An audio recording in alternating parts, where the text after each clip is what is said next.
Hello, Aaron Sylvan here, and today we're going to bench test 4 different products as lighting solutions for managing interviews and talking heads in a 360 video setting. Here are the pieces of equipment we'll be looking at. We have the Aladdin eye light, the Aladdin A light, the Genaray LED 2100, and a Lowel Pro light.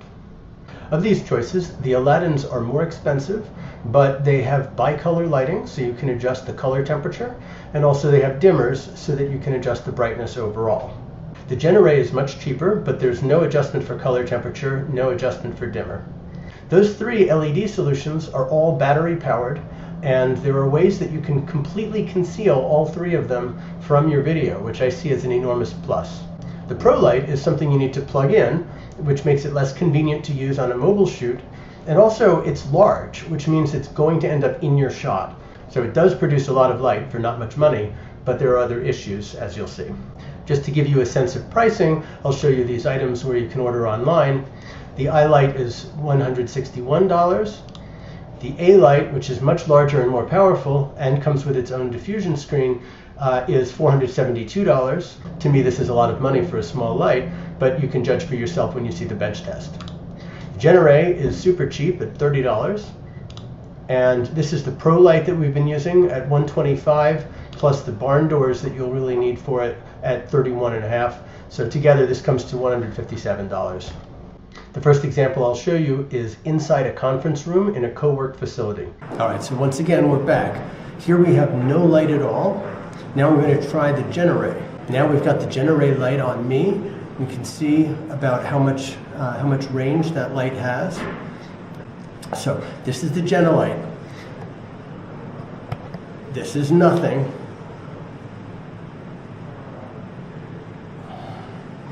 And now we're going to try the Aladdin. Here's the tiny Aladdin. Can you see it in the stitching when you look up? Oh, and how does the light look on me? Okay, so this is the small Aladdin unit. I'm going to swap in the big Aladdin.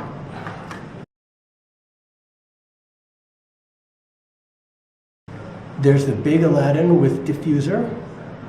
Big Aladdin with the diffuser.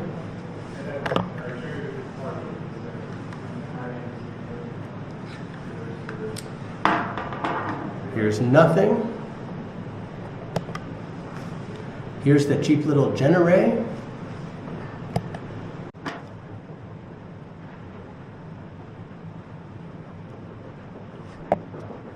Here's the little Aladdin.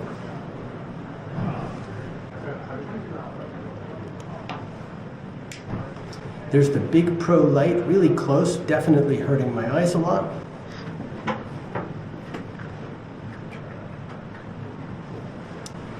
Big Pro light with a diffuser.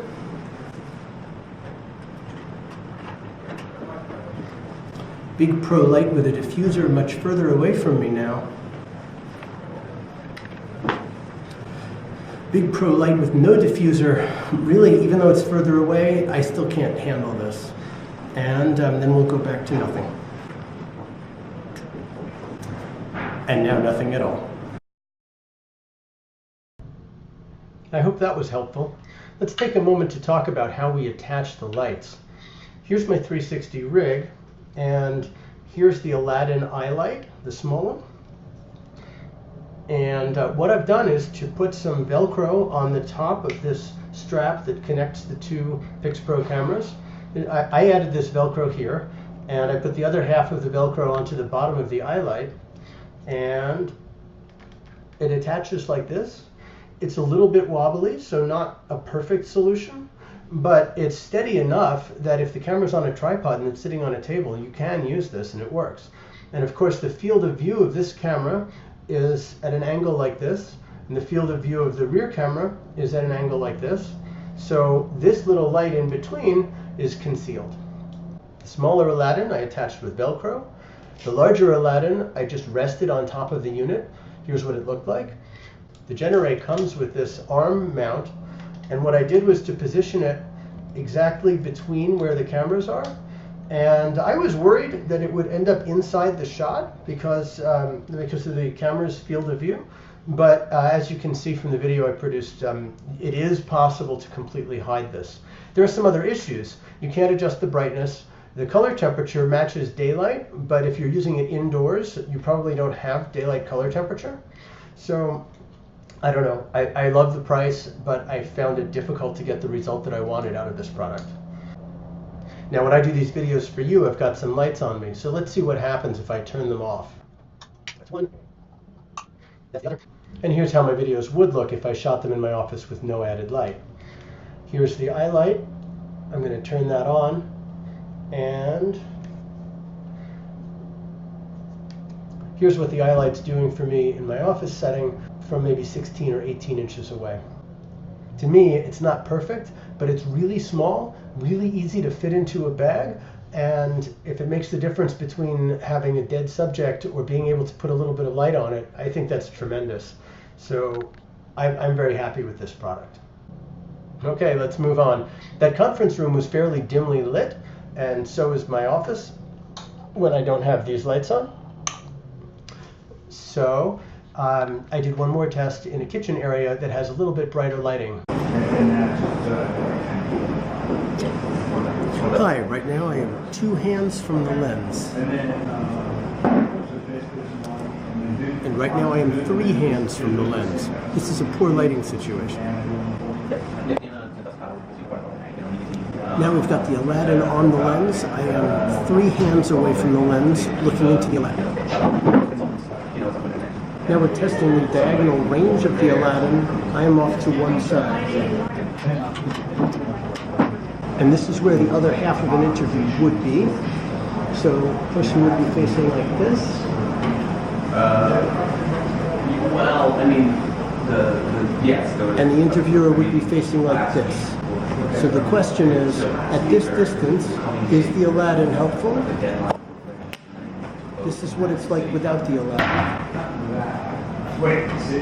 This is what it's like without the Aladdin.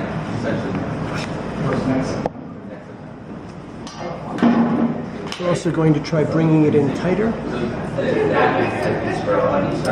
Now I've got my arm on the table right next to the Aladdin, and this is really as close as I could possibly get to another person while interviewing. Okay, so here's what I think we've found. A small LED light panel on top of the 360 rig in between the lenses can be a good way to provide a little bit of illumination.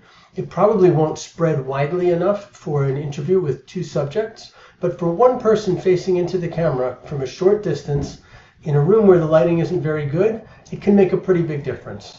I would definitely prefer to have a unit where you can adjust the color temperature and the brightness. But the key message is that it's definitely better to have some light on hand than nothing at all. I'm going to show one final example. This 360 video was shot at dusk, and you can see just how dark the subject is. And a few minutes later, it was full-on night. So the scene looked like this. And because of having one of those tiny little Aladdin lights on top of the camera, it was possible to get enough illumination to clearly see the subject in a night setting.